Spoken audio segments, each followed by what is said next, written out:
یہ اس وقت کی بات ہے جب بنی اسرائیل شام اور فلسطین کے علاقوں میں آباد تھے۔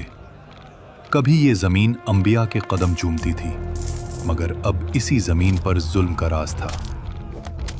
ظالم لوگ کہتے، ان کے خدا نے انہیں نعمتیں دیں اور یہ گمراہ ہو گئے، اب یہ سب ہمارے غلام ہیں۔ دشمن قبیلے ان کے شہروں پر حملے کرتے، ان کے گھر جلا دیتے، ان کے بیٹوں کو قتل اور عورتوں کو قید کر لیتے۔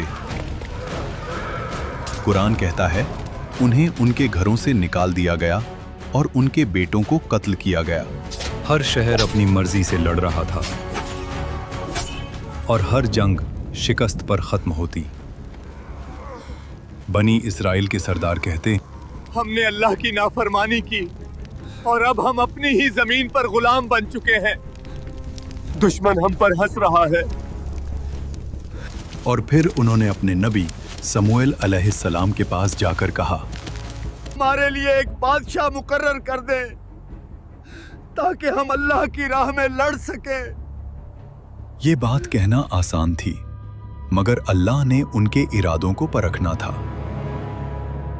پھر اللہ کا حکم آیا، اللہ نے تم پر طالوت کو بادشاہ مقرر کر دیا ہے۔ طالوت نہ کوئی امیر شہزادہ، نہ کوئی مشہور سردار۔ تفسیر ابن کثیر کے مطابق طالوت بنی اسرائیل کے ایک غریب گھرانے سے تھے، مگر اللہ نے انہیں جسم کی قوت اور عقل کی گہرائی عطا کی تھی۔ قوم نے غصے میں کہا، طالوت کیسے بادشاہ بن سکتا ہے؟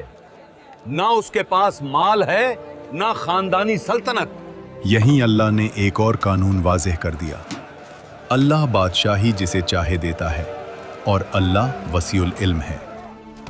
طالوت کو اس لیے چنا گیا کیونکہ وہ ظلم کے خلاف کھڑے ہونے کا حوصلہ رکھتا تھا۔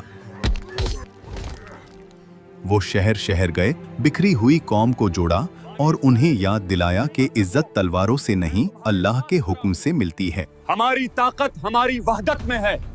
مگر یہ صرف شروعات تھی، ابھی امتحان باقی تھا۔ کہیں دور اسی زمین پر ایک چرواہا اللہ کے لیے تیار ہو رہا تھا، حضرت داؤد علیہ السلام۔ تفسیر ابن کثیر میں ایک واقعہ ہے۔ ایک دن جب سورج ڈھل رہا تھا اور جنگل خاموش ہو رہا تھا، اچانک گھاس میں حرکت ہوئی۔ ایک شیر خون سے بھری آنکھوں کے ساتھ بکریوں پر جھپٹا، اور اسی لمحے داؤد علیہ السلام نے اللہ کا نام لیا اور شیر کے جبڑے پکڑ لیے۔ اللہ نے داؤد علیہ السلام کے ہاتھوں میں ایسی قوت رکھ دی کہ شیر ان کے قابو میں آ گیا۔ نہ تلوار چلی نہ خون بہا، صرف اللہ کا حکم چلا۔ بکریاں محفوظ رہیں، شیر گر گیا اور جنگل گواہ بن گیا۔ اور دوسری طرف طالوت نے فوج کو جمع کیا۔ یہ وہ لوگ تھے جو ظلم سے تنگ آ چکے تھے اور اب بدلہ چاہتے تھے، مگر اللہ جنگ سے پہلے دلوں کو آزماتا ہے۔ ریگستان کے بیچ دور سے پانی چمکا، پیاس سے سوکھے ہونٹ اور جلے ہوئے گلے اچانک زندہ ہو اٹھے۔ سپاہی ایک دوسرے کو دیکھنے لگے۔ یہ وہی لمحہ تھا جہاں تلوار نہیں، نفس امتحان بن جاتا ہے۔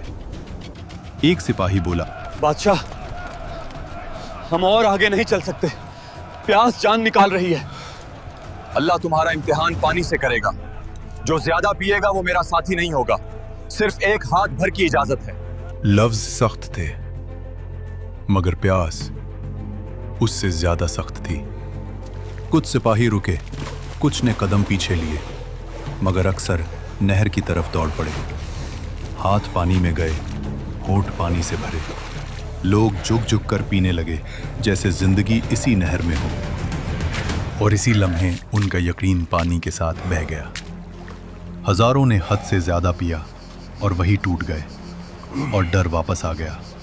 ایک سپاہی نے کہا، اب ہم جالوت کا مقابلہ کیسے کریں؟ ہم کم ہیں، بہت زیادہ طاقتور ہیں۔